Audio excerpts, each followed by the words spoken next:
नमस्कार, मैं हूं सत्यांक ओझा कश्यप और आप देख रहे हैं संस्कृति एक झलक हमारे भारतवर्ष की। एसएससी घोटाले में तृणमूल कांग्रेस सरकार के पूर्व मंत्री पार्थ चटर्जी और उनकी सहयोगी अर्पिता मुखर्जी को अरेस्ट किया गया है। आइए क्या है ये मामला जानते हैं पूरी तरह से। तृणमूल कांग्रेस सरकार में पूर्व मंत्री पार्थ चटर्जी और उनकी सहयोगी अर्पिता मुखर्जी को लेकर ताज़ा खुलासों ने बंगाल में राजनीतिक सरगर्मियों को तेज कर दिया है। अर्पिता के घर पर पड़े प्रवर्तन निदेशालय यानी ईडी के छापों से अब तक 53 करोड़ से ज़्यादा का काला धन बरामद हो चुका है। अभी इनके 2 और फ्लैट्स में छापेमारी जारी है, जिससे कुछ और बड़े खुलासे हो सकते हैं।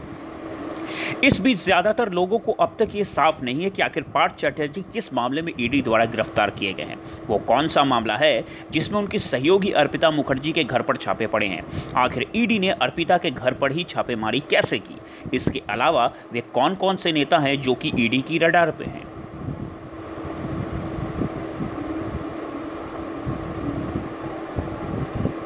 पार्थ चटर्जी और अर्पिता मुखर्जी जिस मामले में फंसे हैं उससे एसएससी घोटाला या शिक्षा मंत्री घोटाला भी कहा जा सकता है। बताया गया है कि 2016 में पश्चिम बंगाल सरकार ने स्कूल सेवा आयोग को सरकार द्वारा संचालित और सहायता प्राप्त स्कूलों के लिए 13,000 ग्रुप डी कर्मचारियों की भर्ती के लिए एक अधिसूचना जारी की है। 2019 में इन नियुक्तियों को करने वाले पैनल की समय सीमा समाप्त हो गई है, लेकिन इसके बावजूद पश्चिम बंगाल माध्यमिक शिक्षा बोर्ड द्वारा कथित तौर पर कम से कम 25 व्यक्तियों को नियुक्त कर दिया गया है। नवंबर 2021 में अदालत के सामने एक याचिका में इन अवैध नियुक्तियों ने व्यवस्था में भ्रष्टाचार बताया गया है। उसके बाद कलकत्ता हाई कोर्ट ने एसएससी और पश्चिम बंगाल बोर्ड यानी WBCSC से हलफनामे में मांगे थे और मामले की सुनवाई आगे बढ़ाई थी, लेकिन इन दोनों संस्थाओं ने खुली अदालत में एक दूसरे से उलट तथ्य पेश किए।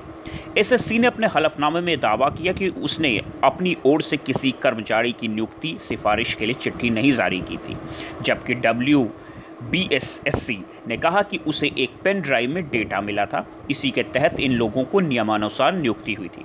सुनवाई के दौरान याचिकाकर्ताओं ने यह भी दावा किया कि एसएससी पैनल का कार्यकाल खत्म होने के बाद बंगाल बोर्ड में 25 नहीं बल्कि 500 से ज़्यादा लोगों को नियुक्त किया गया है, जिनमें से ज़्यादातर अब राज्य सरकार से वेतन ले रहे हैं। चौंकाने वाली बात यह है कि इस मामले में जस्टिस अभिजीत गंगोपाध्याय की बेंच ने सीबीआई आदेश का निर्देश दिया। हालांकि डिवीजन बेंच ने इनके आदेश पर 2 हफ्ते की रोक लगा दी है। बाद में जस्टिस गंगोपाध्याय ने भारत के आदेश पर 2 हफ्ते की रोक लगा दी है। बाद में जस्टिस गंगोपाध्याय ने भारत के चीफ जस्टिस और कोलकाता हाई कोर्ट के मुख्य न्यायाधीश का ध्यान इस ओर खींचा। जस्टिस गंगोपाध्याय ने सीबीआई को आदेश दिया कि वो WBSC के पूर्व सलाहकार शांति प्रसाद सिन्हा और 4 अन्य लोगों की नियुक्ति में गड़बड़ी के लिए पूछताछ करें। जहां सिन्हा ने सीबीआई से पूछताछ की, वहीं इस मामले में बाकी लोग डिवीजन बेंच पहुंच गए। हालांकि जस्टिस हरीश टंडन और रविंद्रनाथ सामंत की बेंच ने निजी कारणों ने याचिकाकर्ताओं की अपील पर सुनवाई से इनकार कर दिया। उसके बाद जस्टिस TS शिवागनन और सब्यसाची भट्टाचार्य की डिवीजन बेंच ने भी अपील पर सुनवाई से इनकार कर दिया। बाद में याचिका जस्टिस सोमेन सेन और जस्टिस AK मुखर्जी को बेंच को सौंप दी गई। हालांकि इस बेंच ने भी याचिकाओं को सुनने से मना कर दिया। चौथी बार ये याचिका जस्टिस जयमाल्या बागची और विगश पटनायक की डिवीजन बेंच के सामने आई और इस बेंच ने भी मामले की सुनवाई नहीं की।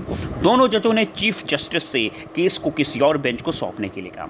आखिरकार 5वीं बार में जस्टिस शुभ्रत तालुकादार और जस्टिस कृष्ण राव की बेंच ने सुनवाई के लिए हामी भरी। इस मामले पर सुनवाई अभी जारी है। ईडी ने इस मामले में मई में जांच शुरू कर दी। 22 जुलाई को ही एजेंसी पार्थ चटर्जी के ठिकानों समेत 14 जगहों पर छापेमारी कर चुकी थी। पार्थ चटर्जी के ठिकानों पर छापेमारी के दौरान ईडी को अर्पिता मुखर्जी के प्रॉपर्टी के दस्तावेज मिले थे। जब पार्थ चटर्जी से अर्पिता की पहचान पूछी गई तो वो इस पर टाल मटोल करने लगे। ईडी ने इस मामले में मई में जांच शुरू कर दी। 22 जुलाई को एजेंसी ने पार्थ चटर्जी के ठिकानों समेत 14 जगहों पर छापेमारी की थी। पार्थ चटर्जी के ठिकानों पर छापेमारी के दौरान ईडी को अर्पिता मुखर्जी के प्रॉपर्टी के दस्तावेज मिले थे। जब पार्थ चटर्जी ने अर्पिता की पहचान पूछी गई तो वो इस पर टाल मटोल करने लगे। उसके बाद ईडी से जांच का दायरा बढ़ाया और अर्पिता मुखर्जी के फ्लैट पर छापेमारी की। अर्पिता को पार्थ का करीबी बताया जाता है। एजेंसी को अर्पिता के फ्लैट से करीब 51 करोड़ रुपए कैश, 20 लाख की विदेशी करेंसी, 20 फोन और अन्य दस्तावेज मिले। उसके बाद ईडी ने बुधवार को अर्पिता के दूसरे ठिकानों पर छापेमारी की। ईडी को अर्पिता के घर से 27.9 करोड़ रुपए कैश मिले हैं। ईडी ने इस मामले में अब तक पार्थ चैटर्जी, अर्पिता मुखर्जी के अलावा तृणमूल कांग्रेस के विधायक मनीष भट्टाचार्य से पूछताछ की है। इस मामले में राज्य के एक और मंत्री परेश अधिकारी से भी पूछताछ की हुई है। इतना ही नहीं, उनकी बेटी की टीचर की नौकरी भी चली गई है। आरोप है कि अंकिता अधिकारी को नियमों को ताक पर रखकर नौकरी दी गई। इस तरीके की खबरों को देखने के लिए हमारे चैनल को सब्सक्राइब करें, लाइक करें, शेयर करें और बेल आइकन पर क्लिक ना करना भूलें।